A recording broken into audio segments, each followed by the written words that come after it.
Hello and welcome to Best Practices in Trauma-Informed Instruction. This is being brought to you by Canyon Professional Development at Grand Canyon University. I'm Dr. Crystal McCabe. I'm a full professor in the College of Education here at Grand Canyon University. I have a doctoral degree in industrial and organizational psychology. I have 2 master's degrees, one in special education and one in professional counseling. And my bachelor's degree is in psychology. Funny story, I'm married to a teacher myself, but we both we met in our bachelor's degrees, and when I was studying psychology, and we meet, we fall in love, we get married.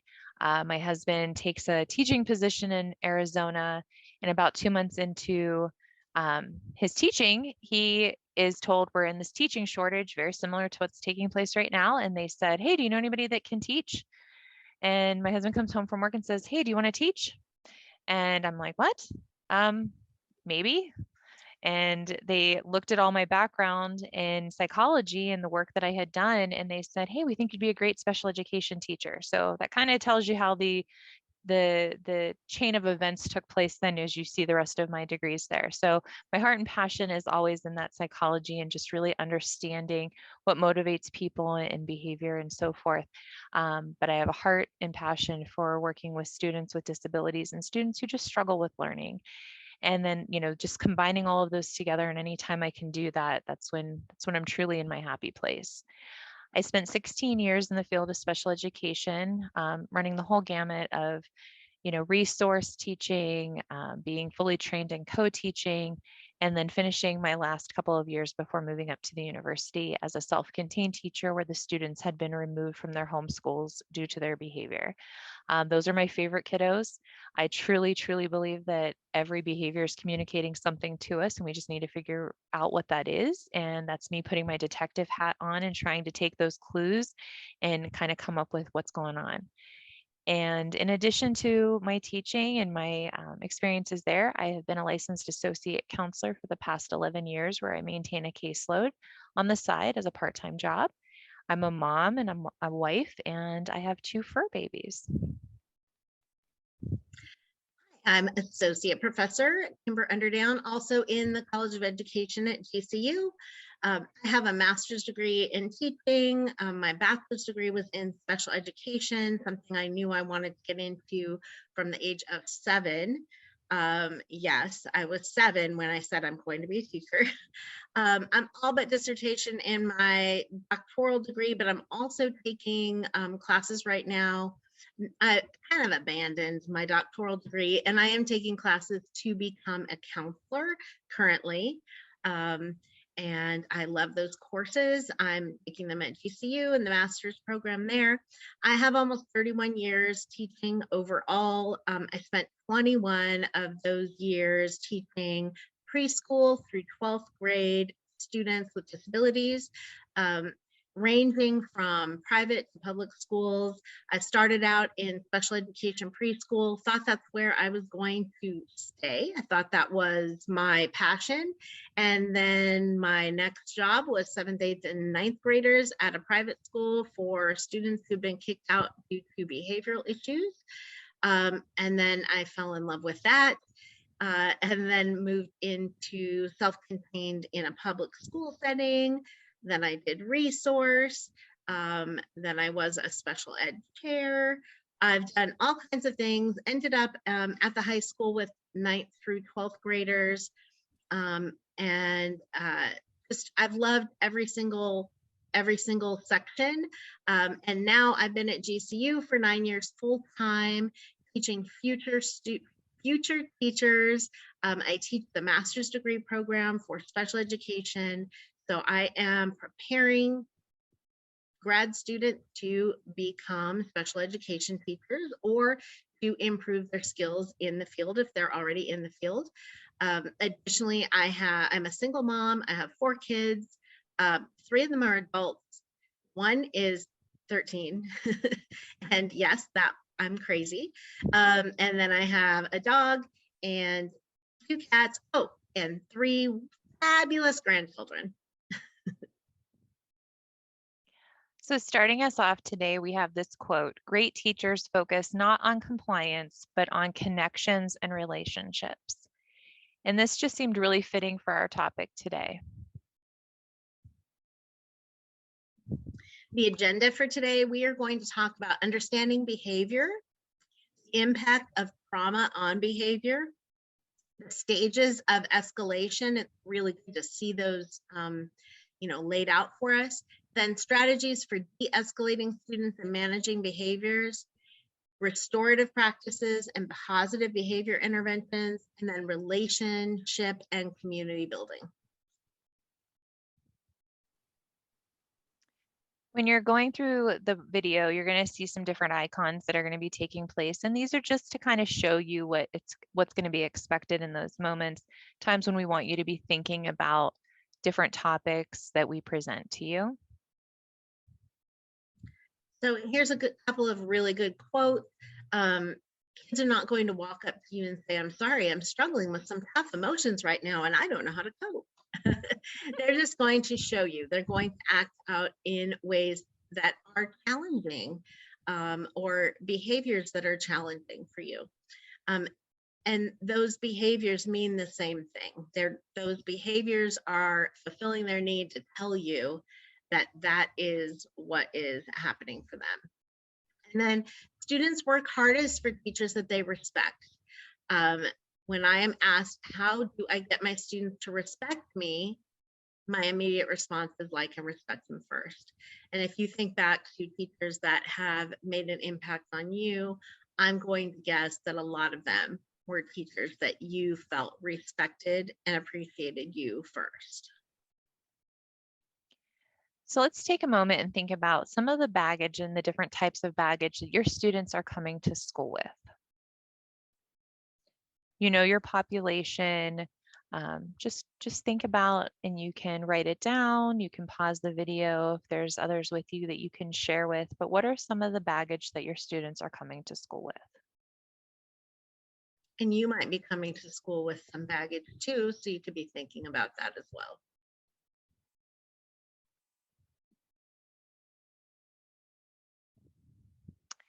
When our students are out of control, defiant, disrespectful, oppositional, disruptive, what they really might be communicating to us is, the landlord kicked us out of our home and we don't have a place to stay.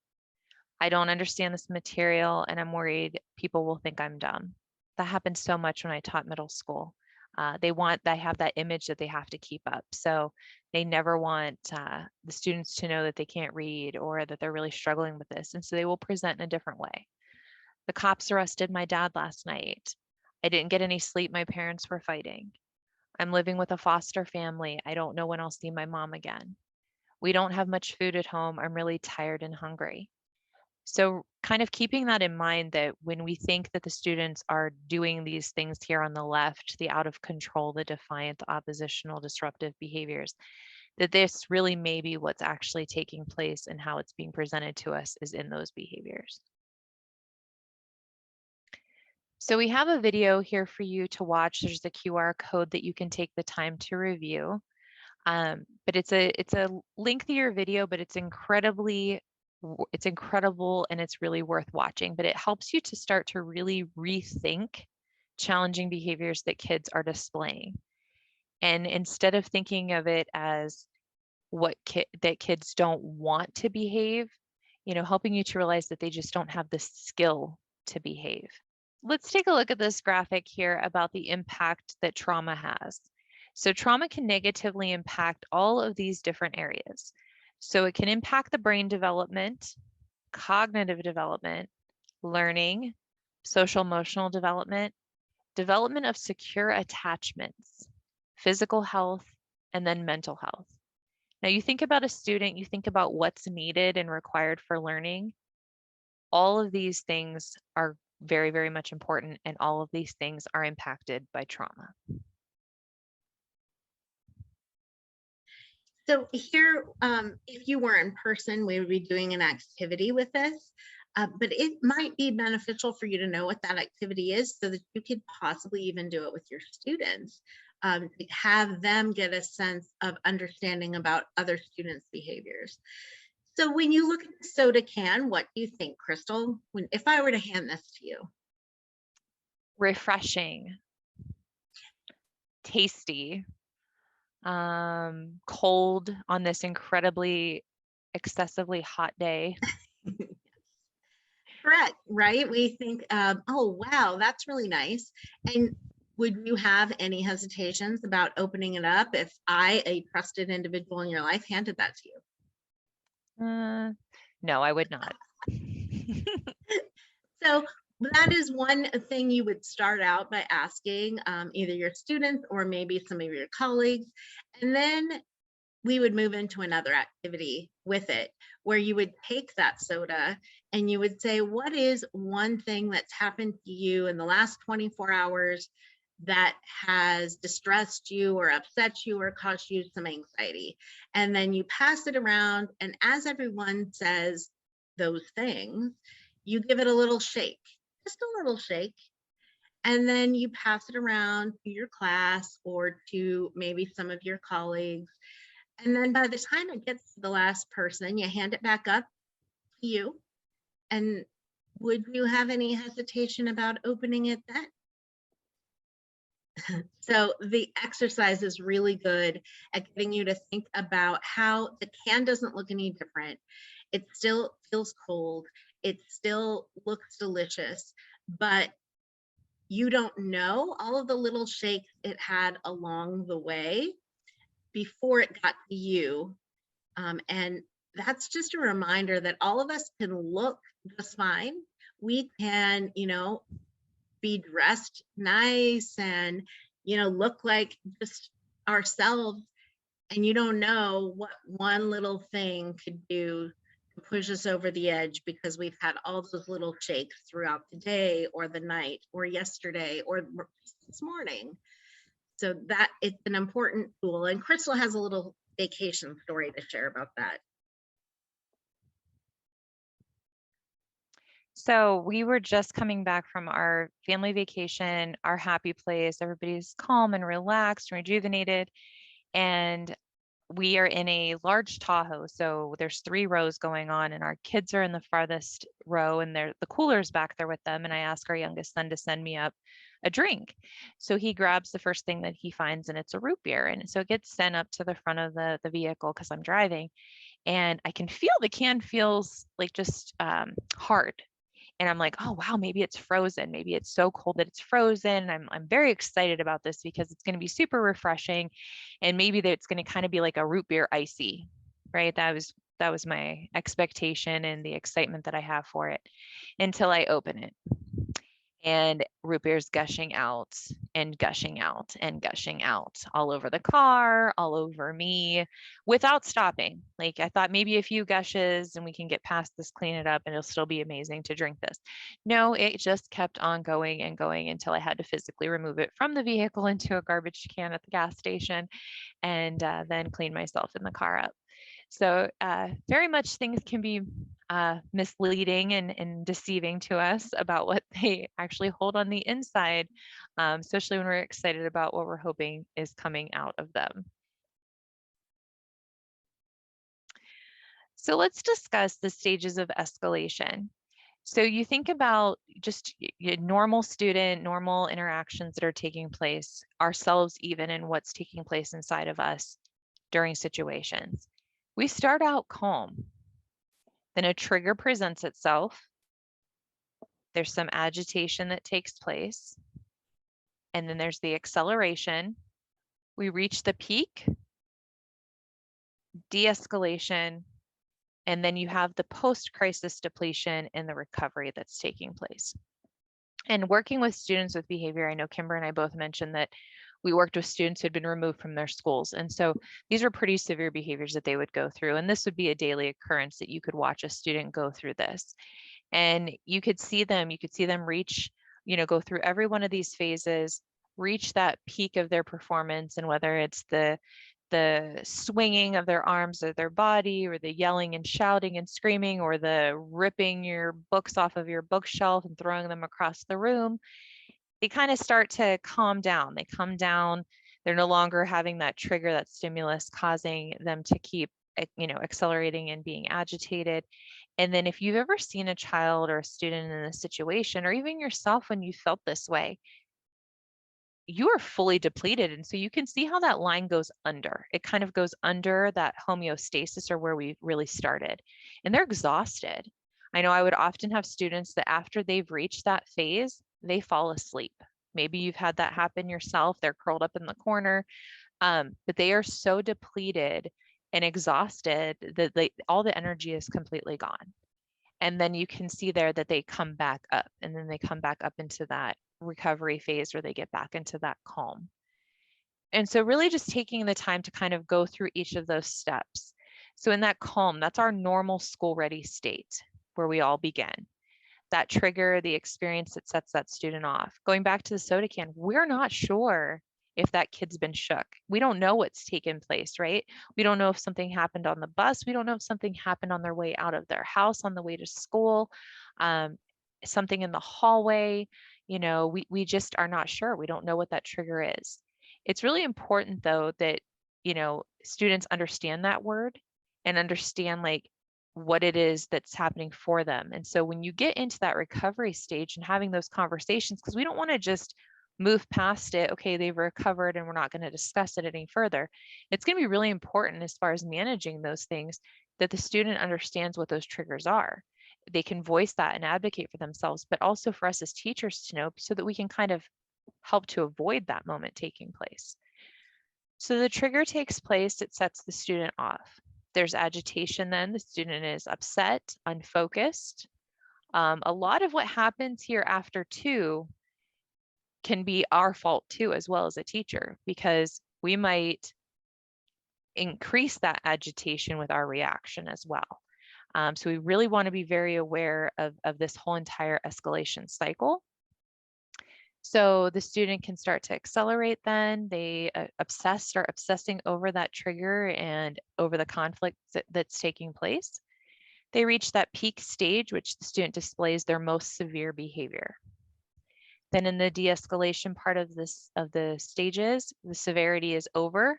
The student is confused possibly.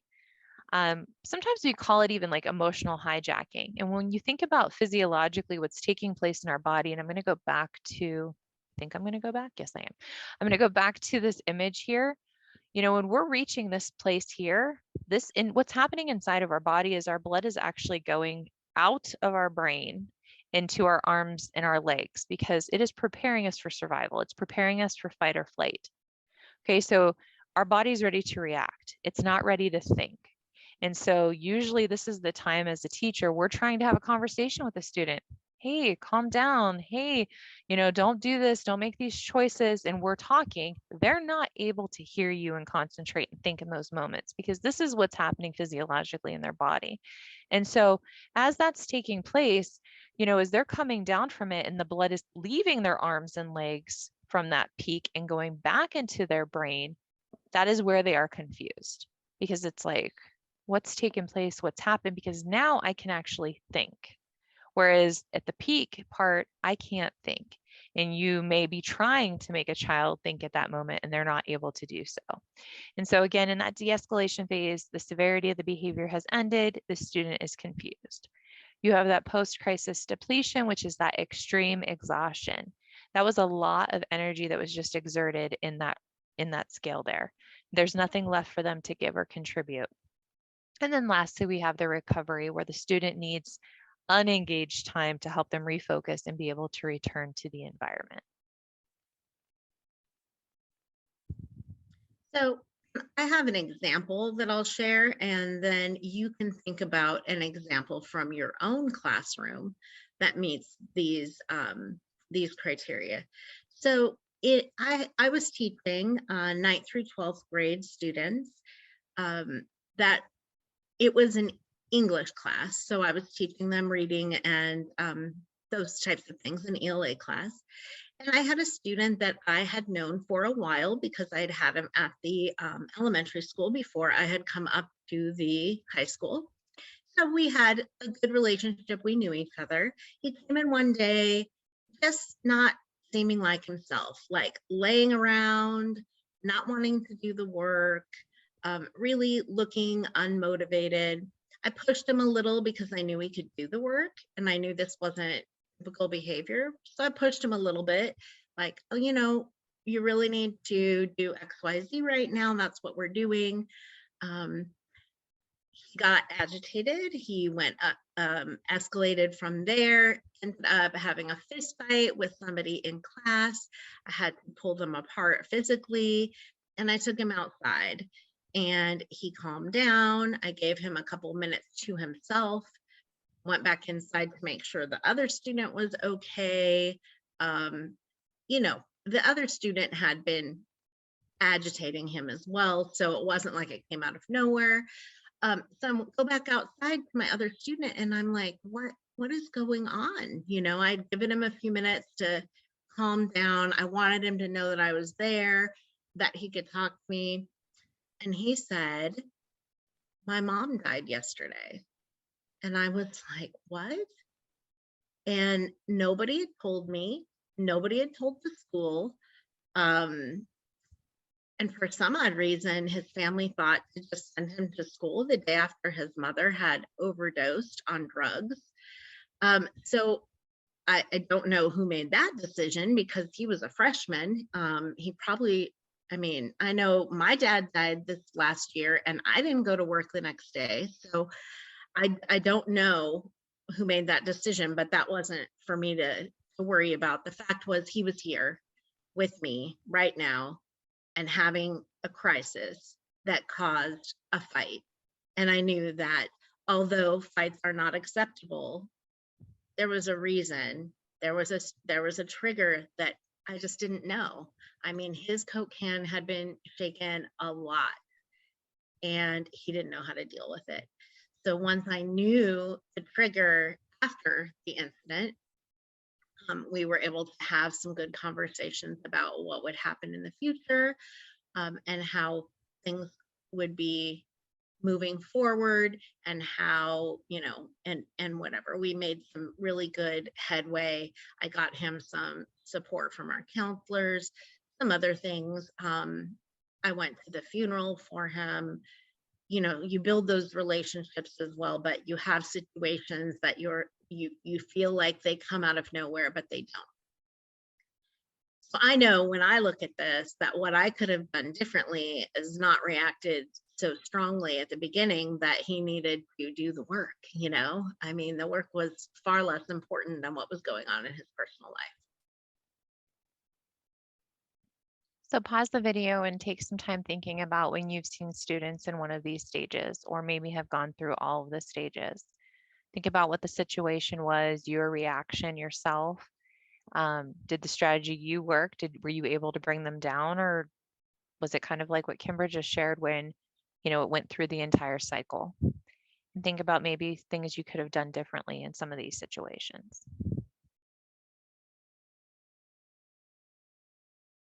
So we got to focus on the 3 R's: regulate, relate, and reason. A lot of times we are so straight to the reason part. A student's out of control and we're trying to reason with them. We're trying to ask them questions, give them directions, figure out why that happened.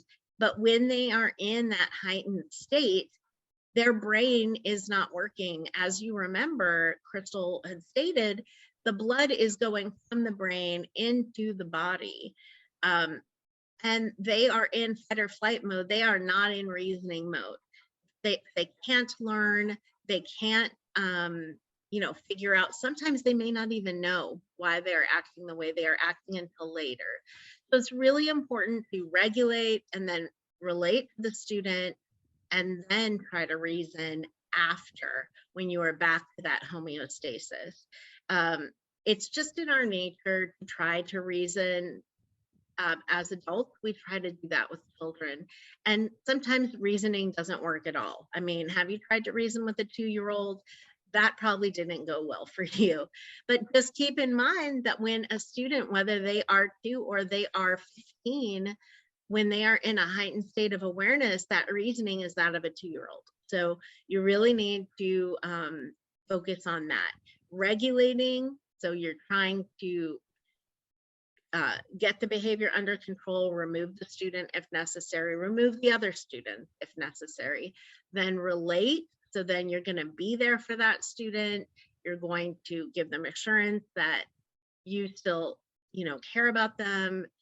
And then you're going to try to reason and find out that maybe they know the trigger and maybe they don't. And that's fine. If they don't know, that's okay too. But you want to then reason and discuss the rule that was broken, discuss the situation, look for possible triggers before integrating back into the classroom. So this is going to break down the 3 R's a little bit more. Kimber did a great job kind of talking you through the different stages and stuff. But in that regulate stage, that very first stage where we want to begin, we want to make sure that we're providing that safe and comfortable space for the students. Remain calm ourselves. This is always an important key. Always keep yourself calm. Do not join the chaos. Use limited yet soothing language. This is not the time for really long sentences or directives or commands. They are not in that stage where their blood is back into their brain where they can actually understand the words that are coming out of your mouth. So you want to make sure that they're less. Less is more in this situation. If possible, provide a source of physical comfort. Working with students who had severe behaviors, I know our classroom was equipped with lots and lots of physical comfort items.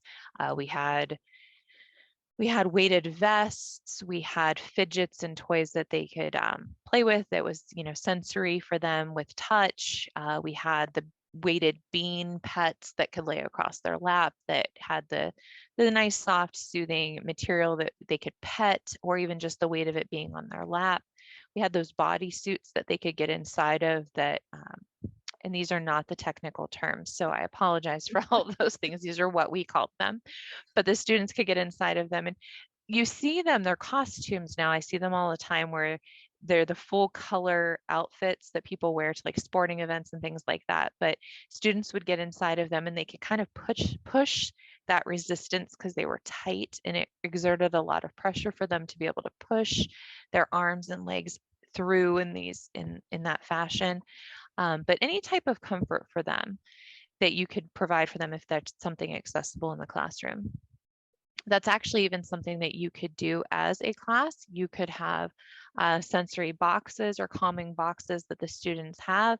Maybe it's something small that they keep, inside of their desk or in their backpack or whatever it happens to be with small things. And maybe you can't physically have something that brings you comfort there, but maybe you could have a picture of it. And it's something you could hold and look at. Talk through regulating breath. You can help them breathe through. There's square breathing, rectangle breathing, tracing your finger. That's actually one of my favorites to teach people, but you can kind of hold your hand up and you breathe in as you trace up your finger, and breathe out as you trace down, and breathe in and breathe out as you go up and down each finger. And you can go up and down you can go through your hand more than one time. This is something you could do with the student. You could hold your hand up themselves. They can trace your hand with their finger. It could be a real collaborative effort in helping them to regulate their breathing in that calming down phase. You can also, something that most people are very familiar with, that whole identify things that you can see, smell, hear, feel, or taste. And what that does, it's a grounding activity. And so that helps us to bring us back to the present. It helps us to get out, because that trigger sometimes takes our mind to a different place. When we're actually not in the present any longer, we're in our frustration, we're in that trigger, that memory, whatever it happens to be. And so we want to ground them and bring them back to the present time. And so if I have to stop and I have to actually look around the room and look for certain colors or something I see or something that I can hear, and I have to focus on that, that's actually going to make me become present.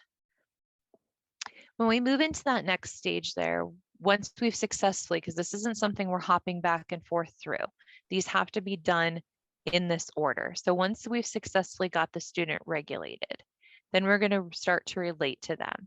And so in this phase, we're going to identify how they're feeling. You look like, or you seem like you're angry. Maybe we make that face with them so that they can kind of see what their emotion is, mirror that emotion for them. Acknowledge that this is unpleasant. Wow, that must be really tough for you. That must have been really difficult. I'm sorry that you're going through that. Reassure them that you are there to help them and that you can get someone to help. So you think about Kimber's situation that she shared. She was able, once she knew what was going on, she was able to actually get assistance for that student with all of the resources that are available there at the school. Reminding them, I'm here to help you too when you're ready. Is there somebody else you'd like to talk to? Because also realizing that as much as we want to be the favorite teacher of that student, there are other adults in that building that maybe they have a stronger or more trusted relationship with. And that's okay. This isn't the time for our ego if they want to go talk to somebody else. What's important about it is being able to relate to that student and helping them successfully process through this. So then accept that even though they may appear calmer, they are still processing. They are also in a place where they can go back up into that agitation and peak again. So we want to be very cautious in this place. This is not the time for teaching, not the time for lecturing, not the time for implementing those consequences. You can share your own experiences with them to let them know that it's normal to feel those emotions. I caution you with these, you want to be careful because sometimes as adults, we have so many experiences already that we've gone through. We also have fully developed prefrontal cortexes. So we're able to actually understand that behaviors result in consequences, and we can kind of make that similarity happen there, whereas kids don't. They don't have that ability. They have not had those experiences. They've not developed those skills yet, and their brain is not fully developed. And so we can't expect what we would do from them. So, oh, you've had a breakup and stuff. I had a breakup once. You're going to be fine. You're going to get over it in no time. Whatever it is that's happening with them, we can start to share from our experiences, but not in a way that's going to downplay their emotions or what they've been going through. So then in that sharing, we want to be like maybe sharing our skill. When this happened to me, or when I get frustrated, these are some of the things that I do. Or when I feel angry, when I don't feel like I've been heard, this is something that I like to do that helps me. And so then we're actually helping that student develop a skill. And then once we've gotten through the relate stage, we can move on to reason. And so in the reason stage, we want to teach the language of emotion by naming it. Okay, so you were feeling angry. We want the student to be able to identify that emotion that they're going through. We want to be able to give them strategies, teach them strategies for that self-regulation. So going back to the breathing techniques, going for a walk, movement. Maybe they just need to move their body, or like I was sharing some of those sensory things that we used to use in our classroom. Maybe they need to talk with a trusted adult or friend. Maybe they want to count. Some students really, they enjoy counting. Maybe they want to read through an appropriate story together. They make social emotional books and social skills books that you might have available to you that you might want to read through with them. There's some additional things that they've got in there. Again, that sand tray they're discussing there, that could be more of those sensory type of items. Or maybe the student just needs some time alone to be able to have some self-talk.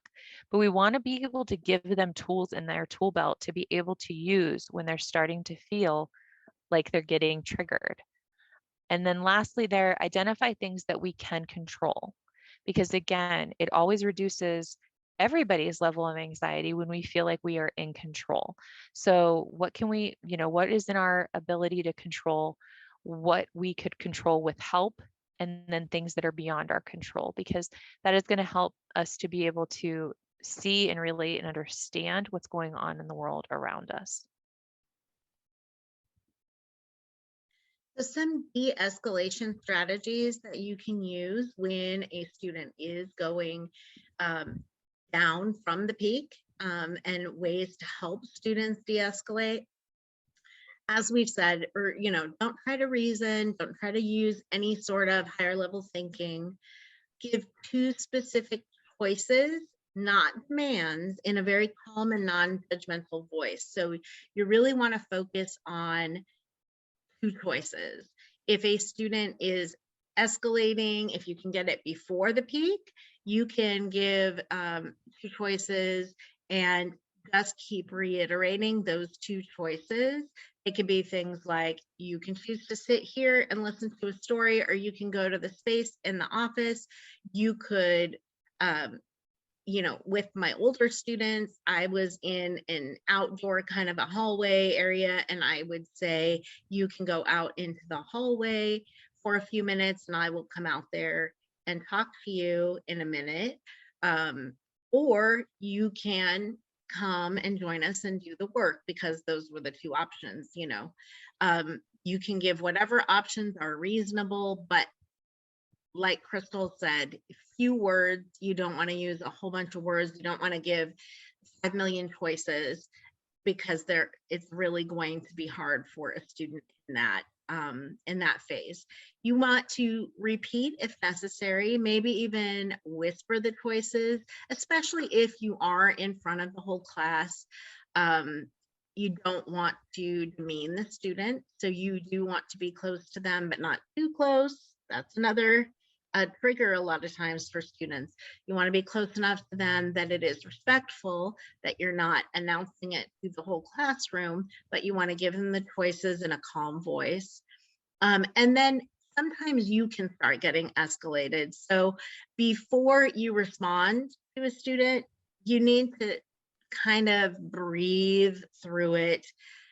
Be aware, make sure that you aren't getting escalated, you aren't getting into a power struggle, because it takes two people for a power struggle. You want to make sure you stay calm. And it is so important to not take things personally. It sounds like, of course, I'm not going to take things personally. But when students are yelling at you, or causing a big ruckus in your classroom, or telling you are the worst person they've ever met in their entire lives, when yesterday you were their favorite teacher, it's very easy to take it personally. And if you've ever been a parent, you know that when your child misbehaves, you do take it personally. So it's really important to kind of distance yourself from that particular behavior. And so you also want to be aware of your own body language. So keep an open stance. You don't want to look like you are about to attack, or, look rigid. It gives the student the wrong impression. Make sure your muscles are relaxed, just be open. Also, being open and to the side is a little better than looking like you're coming straight on to a student. There's some research there about how not only does that give you a way out if the student were to lunge at you, and that happens. I mean, I have been physically assaulted by students, and I'm sure Crystal has as well. So if you are in that open stance and you are slightly to the side, you do have an easy out. You're not a big target for the student, but it also does give them the feeling like they have an out, which is important too. If you can remove stimulation, do it. If the child is completely out of control, throwing things, whatever, you may need to have somebody come and remove your class rather than remove that student. That is a way to remove the stimulation, remove the audience, and give respect to the student still, because just because the student is going through some negative emotions and sensations, and they are escalated and are having some behaviors that are not acceptable in a classroom, that doesn't mean that they shouldn't be respected. So sometimes when you remove their peers, not only is the audience gone, but it removes stimulation. Sometimes kids can, I'm sure goad on other children and make them, if they see somebody who's escalated, it seems like a fun game to get them more escalated, or to whip out their phones and do a live stream. So in today's day and age, you definitely want to remove the stimulation, want to make sure you don't end up on YouTube or TikTok. Get at the child's level whenever possible. Again, I really highly encourage not to get too close that it feels overwhelming for the student or threatening. acknowledge feelings and emotions, use their name, and give them respect. And then maybe give a movement break or a cool down box or some tools that you have. Sometimes when students are starting to escalate, it is easy to do something really simple like I just got an email that at the office they need you to go pick up my mail, and then the student will leave, and then you send a quick phone call to the office. Hey, can you just give Johnny a piece of paper and say it's really important that I get it, put it in an envelope, whatever. I used to have a code where I would do that with students that were getting escalated but weren't all the way up there. And that movement and that break from what was going on in the classroom was really helpful. And then more de-escalation strategies, model how you want students to do things. You can say, do it just like this. For example, we walk in line with our hands at our side, just like this, and then show it. You want to avoid the whole I like it or I love it but still recognize the behavior. So as teachers, we like to say, oh, I love it when Johnny keeps his hands to himself, but that kind of indicates that you don't love other behaviors. The student feels like you like them only when they're doing this or that. So you can acknowledge and recognize the behavior, like Johnny is walking in a spark line with his hands at his side, just like this.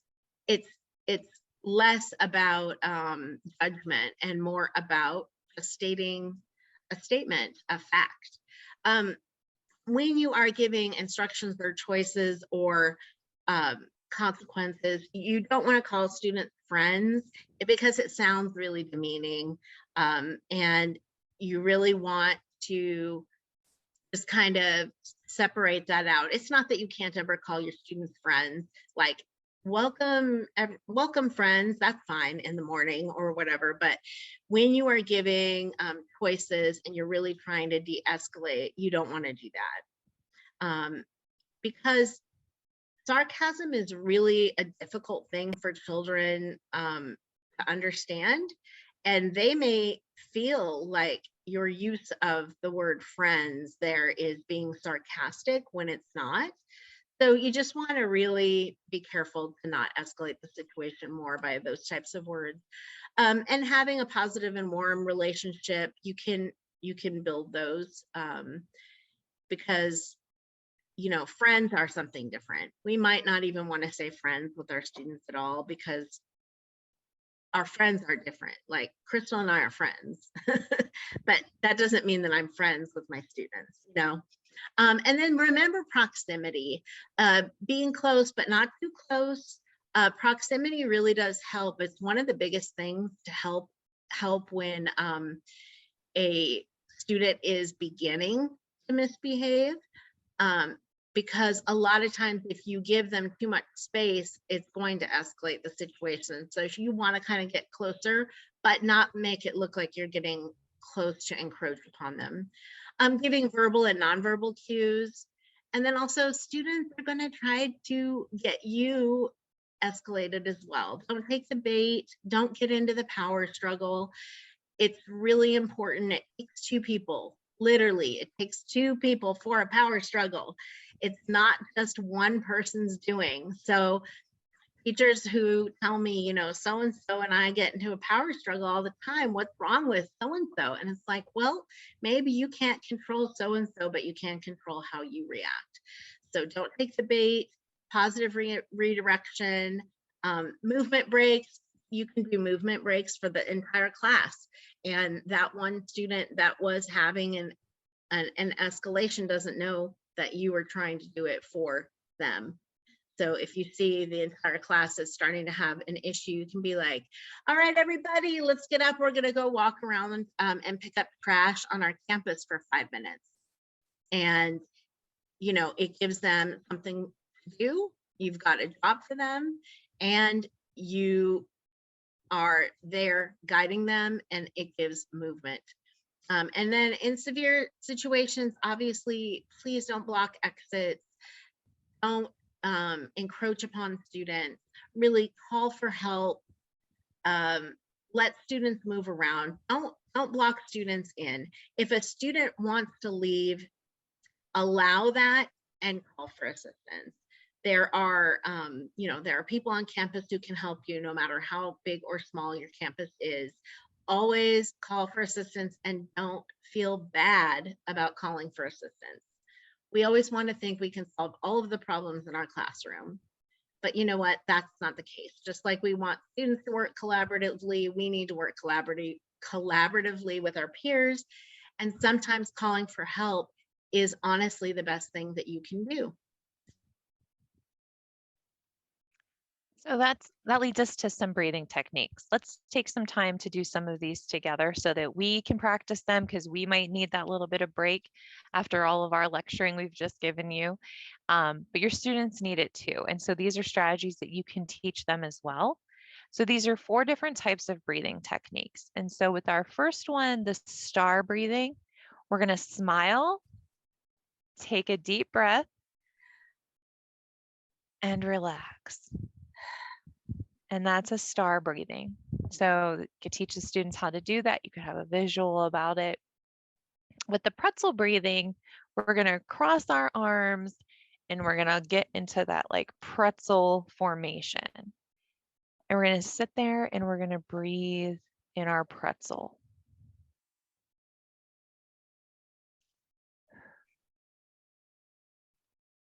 With the balloon, you think as we breathe in, we're inflating in the balloon.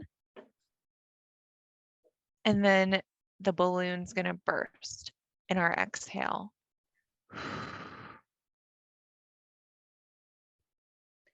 And the last one's really fun.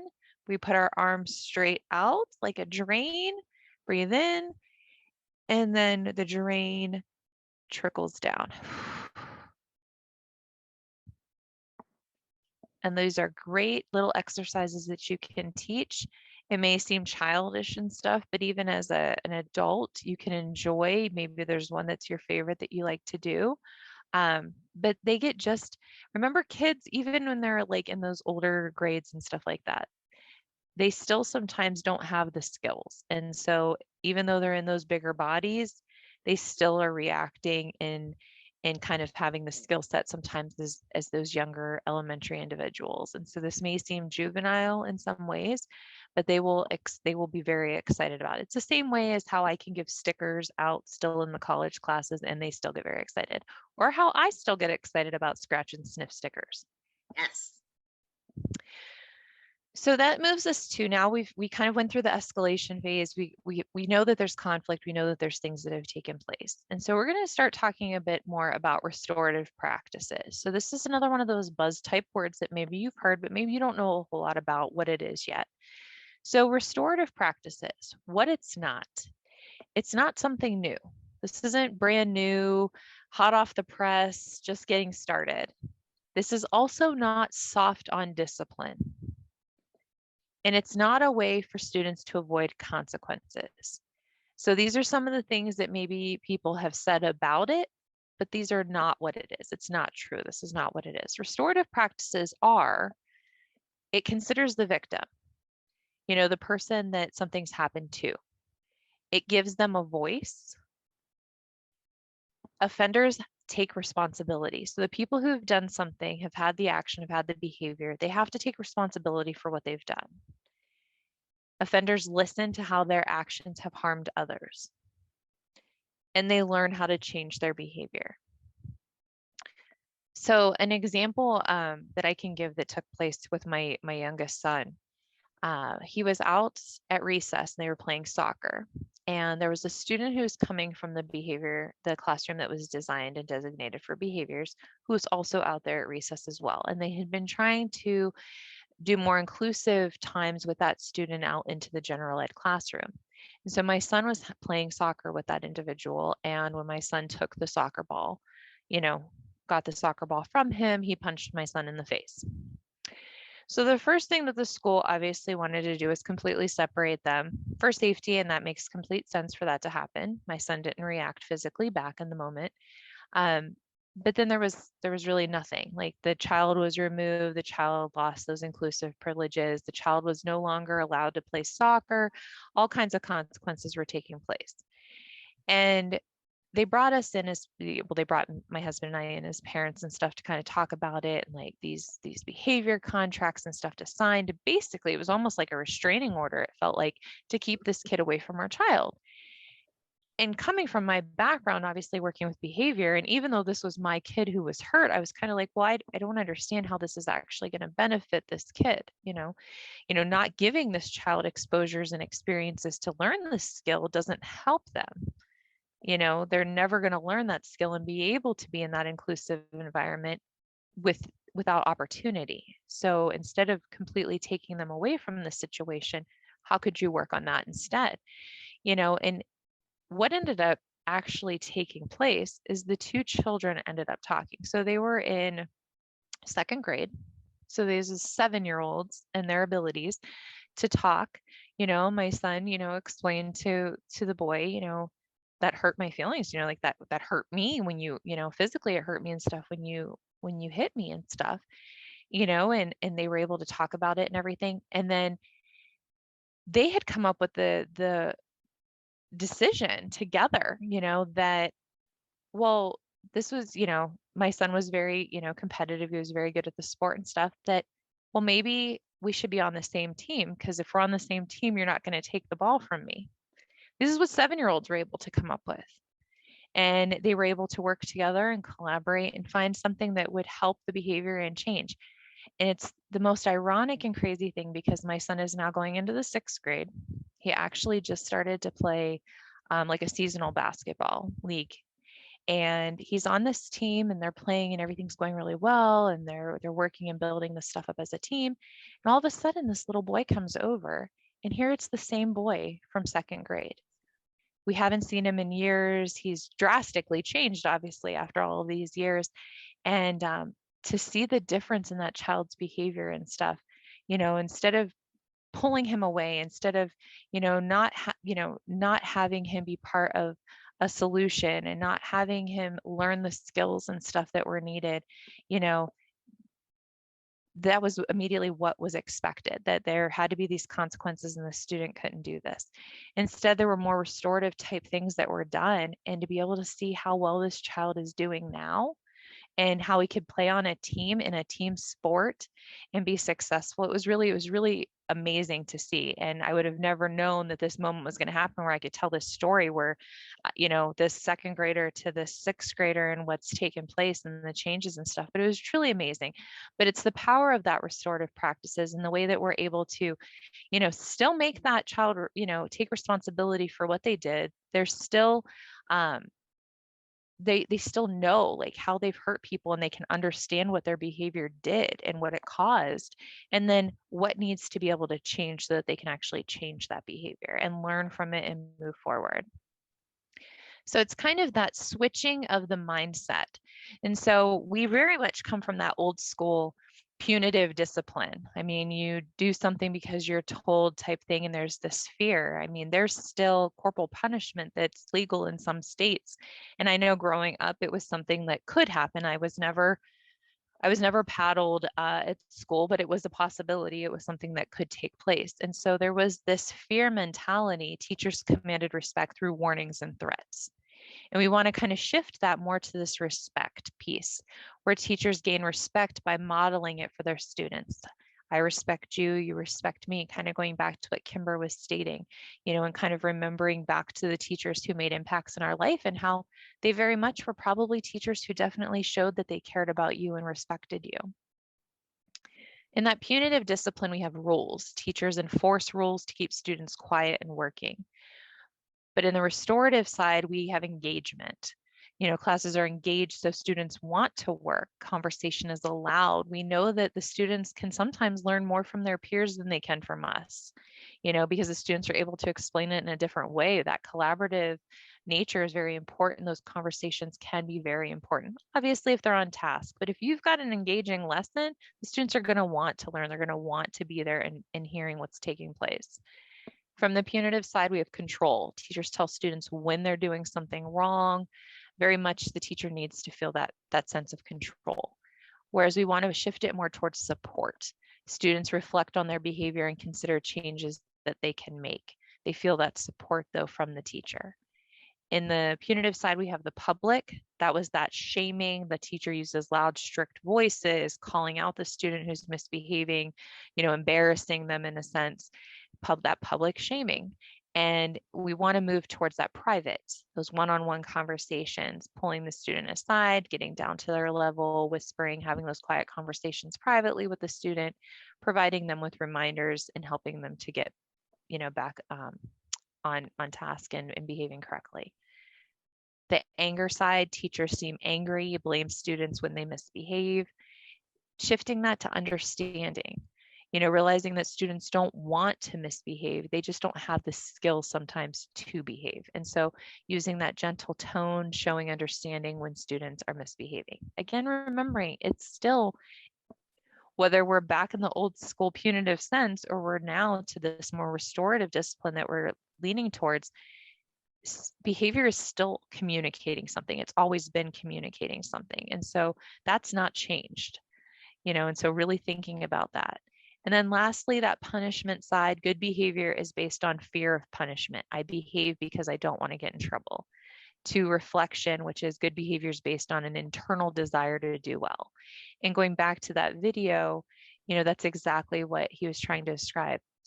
Children want to do well, and he mentioned even how there's never been a child that he's ever met that wanted to fail, wanted to misbehave. They want to innately do well. They just don't have those skills. And so reflecting on that and being able to help them. So here we have something I'm sure you're all aware of and you're probably using in your schools already, but positive behavior interventions and supports. We see this, these are the 3 different tiers. Tier 1 being universal. It's either school-wide or community-wide within your particular, say, grade range or just your classroom even. But this is stuff that you will do with all students. So expectations, recognition, making sure that students are taught skills for emotional and social skills. It is school-wide, or like I said, if your school doesn't do it, you can still do it on your grade level. You can do it within just your classroom. But it's basically a system of support, and that just doing that, just having that, being culturally responsive, having that's going to meet the needs of 75 to 85% of all your students. So you're not really going to have to do a lot. We always say good teaching is for everyone. It's not just for the students that have, severe needs. So it's really important to look at that as an overall, just using best practices is going to be helpful for 75 to 85% of your students or your behaviors that you're going to have in your school. Tier 2 is for 19 to 20% of the students that are going to need a little bit more support. Maybe they have something going on with them that particular year, or they're having more behaviors, or they just need a little bit more, because there will be students that are going to need more always. So that second tier is more like classroom and small group strategies, extra things you're going to add in there. Social skills groups, I used to do those at least once a week with all of my classes. I can't remember a time when I didn't do social skills groups. Daily check-ins with an adult. I had students who might be on behavior contracts or something of the like, because admin wanted that. And one of those things would be, before you go to class in in the morning, you need to go find whoever the adult is. It may not be you, it may be a school counselor, it may be the school secretary, just somebody to go and do a daily check-in. And there might be some more intense classroom behavior interventions just for those particular students. And then that tier 3 is more targeted and intensive, individualized. It could be students on IEPs. It could be just high risk students who are at risk of perhaps suspension, expulsion, or just not passing in general. And those students who will do some more individualized interventions that work specifically for that student. Sometimes that could be a functional behavior analysis or something like that. So those are about 3 to 5% of students. But if you look at this pyramid, it just shows that the universal stuff is going to catch most of those behaviors if you have good practices overall, and there's good support for everyone. And something else to note here, so this is the positive behavioral intervention and supports pyramid, but if we were to pull the academic pyramid up as well in your tier 1, tier 2, tier 3 instruction, it would actually match. They actually mirror each other in the same way that, just that tier 1 universal instruction that you're giving as a teacher is going to meet the needs of 75 to 85% of the students, and so on and so forth. And so realizing that whether academic or behaviorally, that you're still talking about the same level of instruction and interventions. So now moving into, again, that building relationships and community section here of the presentation. So establish, we're really good at doing that. We usually spend some time that first week of school getting to know the students or having the students get to know us. We're good at, icebreakers. We do fun team building activities. We go over procedures and policies. And so that's really something that we're trained to do are that first week. Or the first meeting. I mean, I feel like most of us will do a little bit of it that whole entire first week of school or the first week after break. But then sometimes we're just like, okay, well, we talked about the procedures. We all got to know each other. We know that, my favorite color is pink. And so we just go on like, okay, that's it. That's all we needed to do, but Check box. Right. That's not all we needed to do, though. We also need to maintain, we need to continue building and strengthening those relationships. Just like our favorite color may change or our favorite drink of choice, Crystal's now into boba tea. What's I love that all boba. about?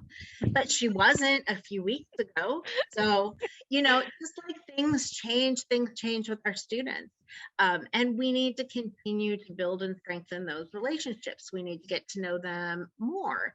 We may have forgotten what all those checklists and things that we did at the beginning of class were all about even, but now we can continue to build and strengthen those by asking questions.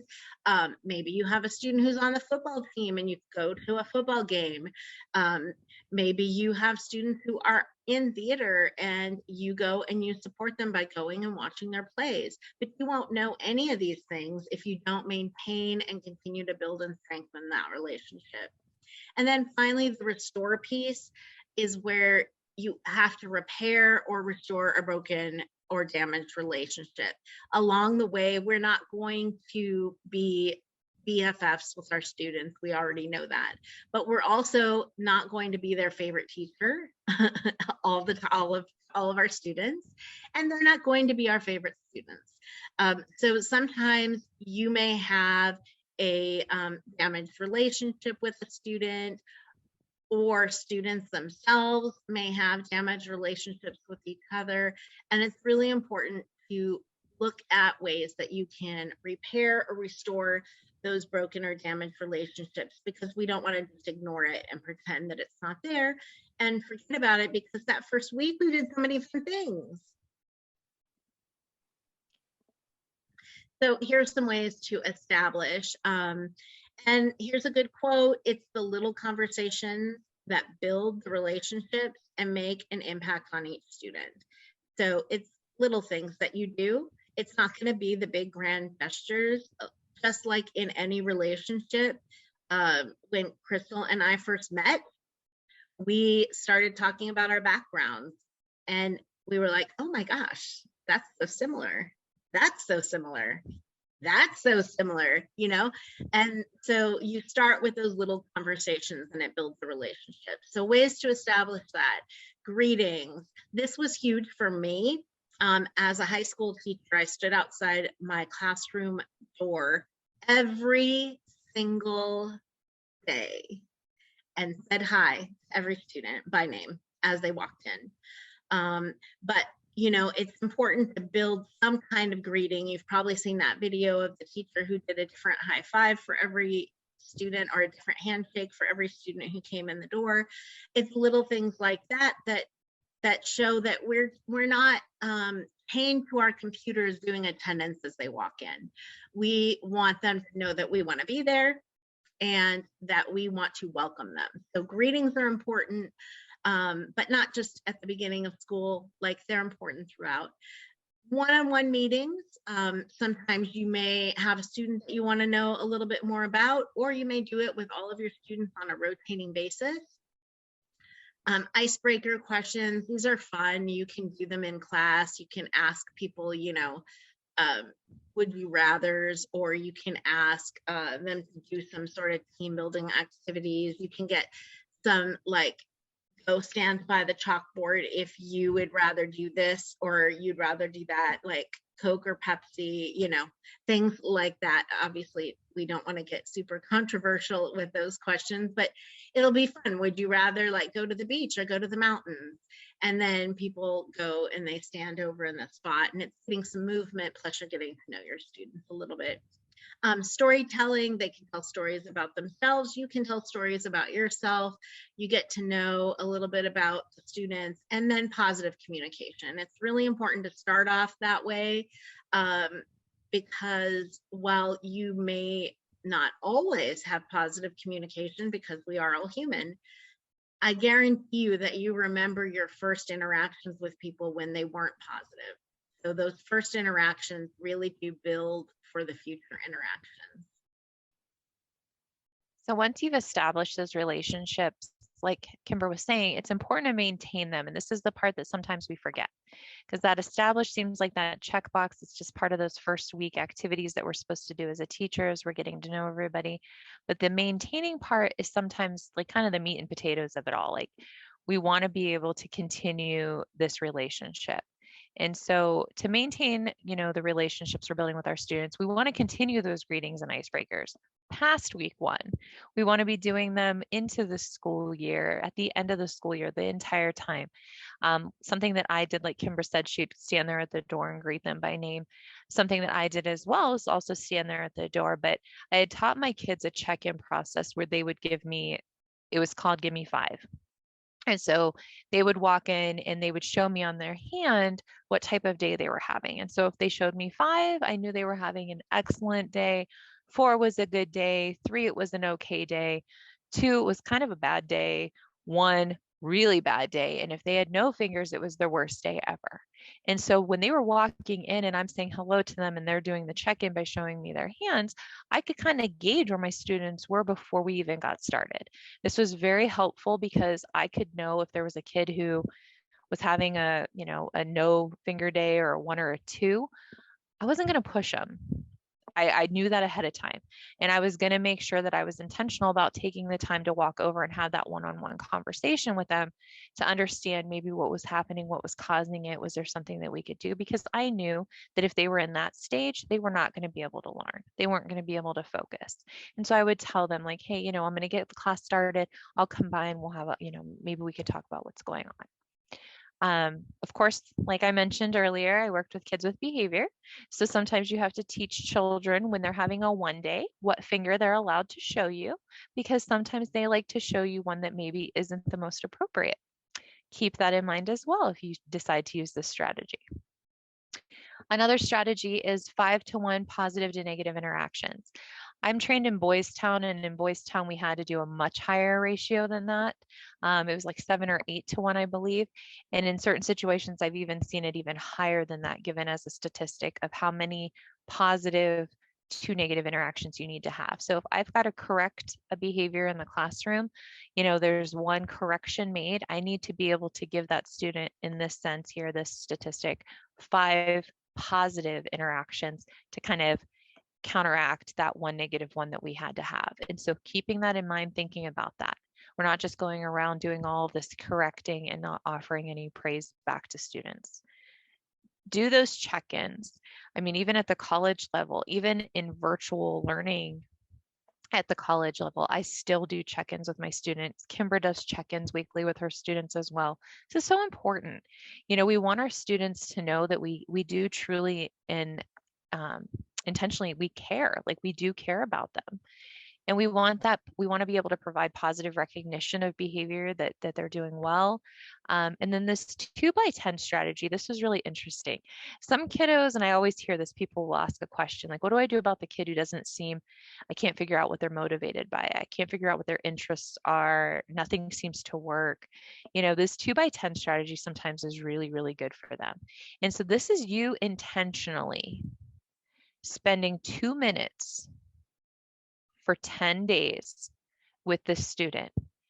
And maybe you are doing a lot of the talking and stuff, but it is about you taking that time, 2 minutes for 10 days to interact with a student, to try to build that relationship. And so all of these kind of fall under that middle phase, that maintaining the relationship, continuing that relationship.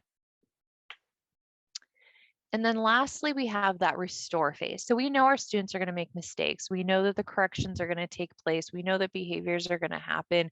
Escalations are going to happen. As much as we hope and as much as we color coordinate and make our classroom look like Pinterest has exploded in it, it's not going to change the fact that students are going to have bad days. Things are going to happen. And so there's going to be moments where we're going to have to correct. We're going to have consequences. And then we are going to have to restore those relationships. And I think that this is a harder part for us because we may not feel ready.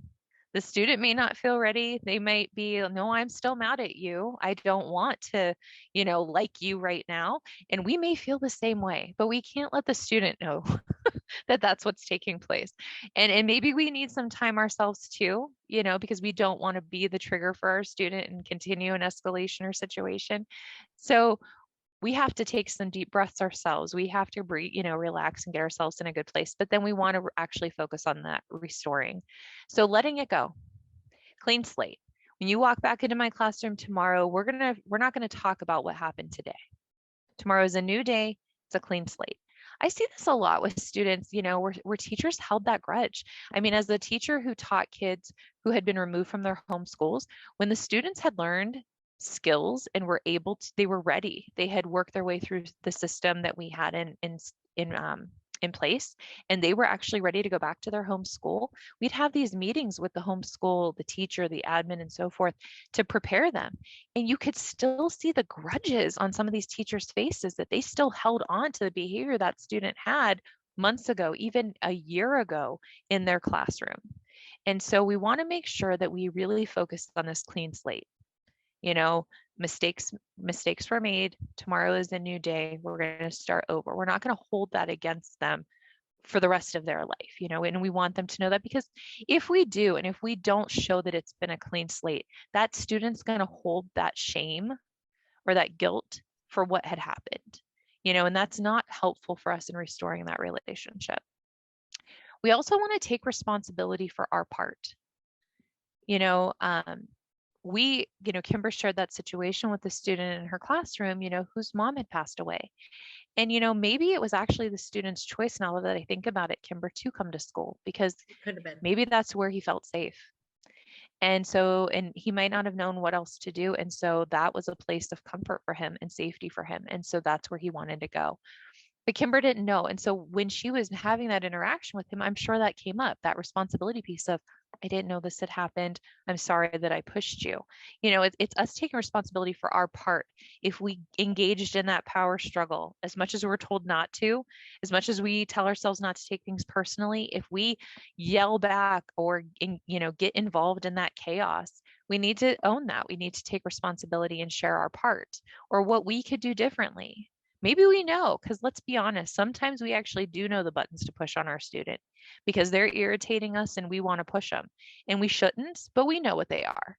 And so we have to own our part of it too that we had. And then empathize with the student. I'm sorry that you felt that way. I've been there too, or I understand, and share those experiences with them.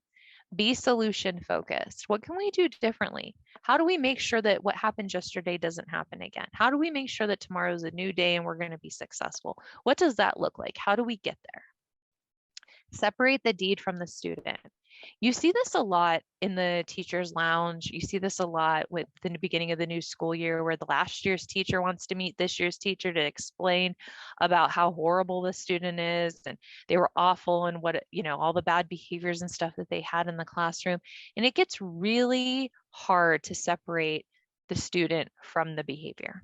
And so we want to make sure that we are intentional about doing that. And then we want to also admit mistakes. When we've made mistakes, we want to admit them. Maybe we were the problem. Maybe we were the trigger. Maybe we carried in something from our own personal life that spilled over into the classroom that triggered our student. But we want to admit our mistakes. And this is so very important because as adults, children don't get to see a lot of times adults admitting that they were wrong. You have and I'm guilty of it as a parent. My kid might call me out on something and I might own some of it, but then I give a but and then I share their part of why they were still more wrong, because I have to hold that authority. We don't want to do that. We actually want to fully admit our mistakes. We want to show them that adults are capable, are human, do make mistakes, and are capable of taking responsibility and owning that and what they're supposed to do next. Because again, we're equipping them with the future too. They are going to be future adults, and we want them to be adults who are able to own their mistakes, take responsibility, and admit when they've been wrong. So take some time to pause the video, think about, is there a phase, establish, maintain, or restore? Which of those phases seems most daunting to you? And maybe take some notes, write it down, or share with somebody if you are in a group setting. Which phase is most daunting? And maybe think about why. Why is that most daunting to you? When we reflect on these things, we do learn a lot about ourselves, and then we also can make plans for them.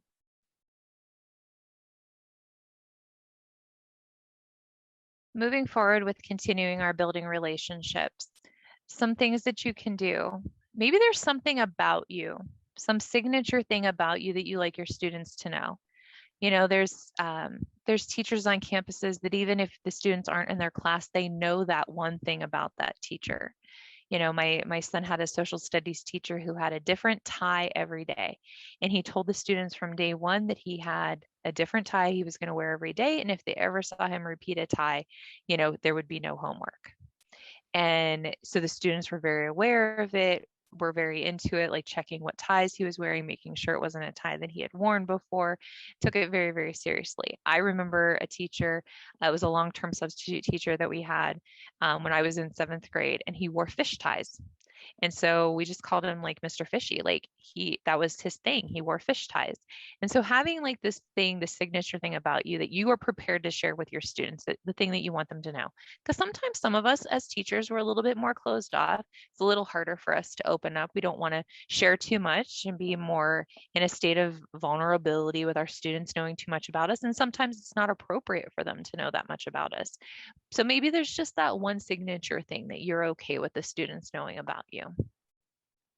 Again, reemphasizing the greetings and how important those are, using the students' names, having something special about that moment when you're starting their day. Smiling, we know the importance and how much smiling can affect, people. Morning meetings, those check-ins, again, how are things going? Where are we at? What's going on? Because we could make a difference. And those morning meetings and some of those greetings and stuff, that's not just the teachers in the classroom, it's the bus driver. It starts with the very first faces that they're seeing on that campus. Administration, when students are walking onto campus, the school nurse, the janitor, anybody that's encountering those students, having those greetings, having those signature things you want students to know about you.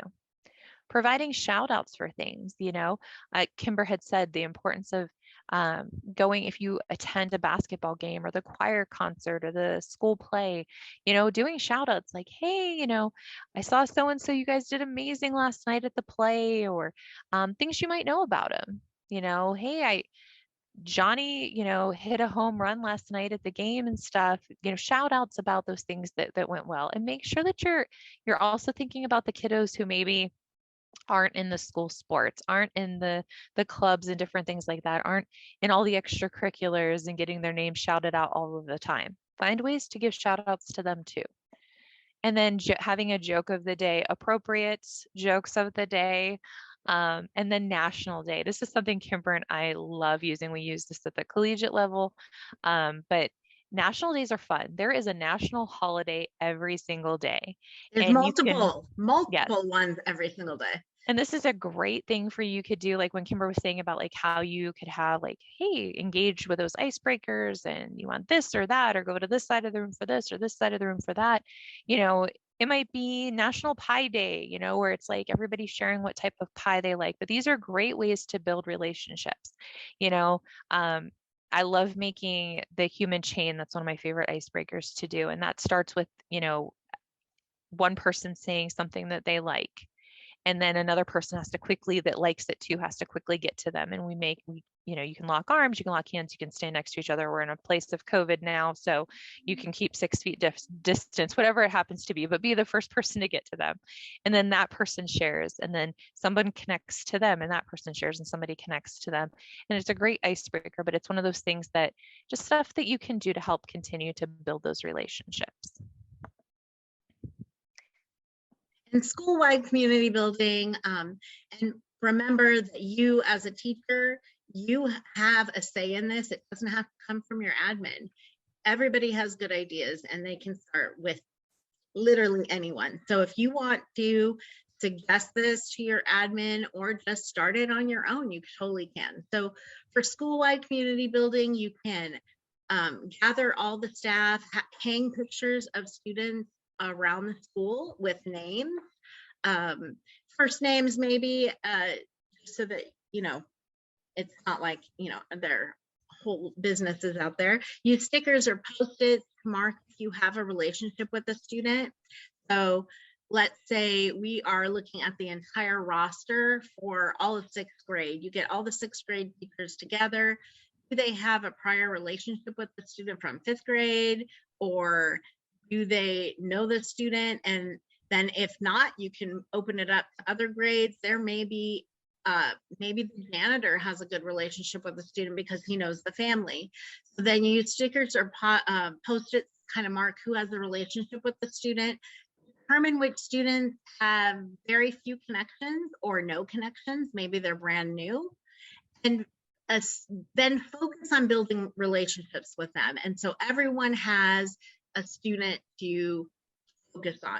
So you'll want to make sure that there's at least one adult in the school-wide community. Now, that could be from administration, teachers, paraprofessionals, nurse, everybody. You want to make sure that all the students have at least one adult that they feel really confident in having a connection with. And if they don't, then you have to build that connection. So especially for new students, or for say, my kids all went to a K-8 school, but you may have a K-5 school and then a junior high. And when those kids are moving from one building to another, they don't have it. They've lost all those connections with adults. So it's really important to build those connections. And the reason is that a lot of the times trauma and other influences in a child's life can be helped if they have one good connection to an individual, to an adult, and it doesn't matter who that adult is. And we all know that sometimes our students that come to us are not having good connections with their parents. They could be in group homes. They might not have good connections in the community. They could be an only child that doesn't even have connections with other kids. So it's just really important to know that just one adult can make a huge difference. And I'm not talking about just making one connection, introducing yourself. If you ever need me, here I am.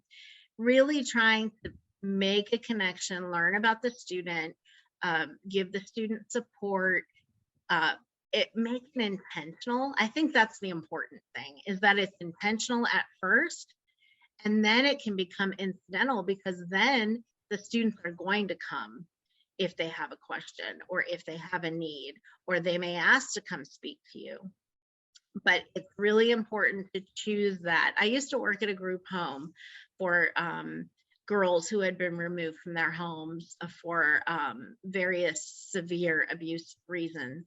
And all of the staff, all of the girls had at least, well, only one. We had enough staff for each girl to have one staff member that was basically not in charge of them per se, but called their advocate.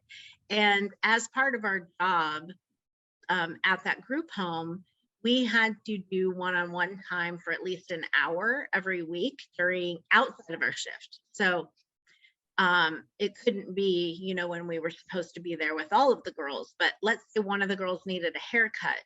The advocate was the one who took the girl to get the haircut, or a doctor's appointment. The advocate was the one who did that. Holidays, because the group home would be closed on say Christmas, the advocates took their girls home to their families for that particular day.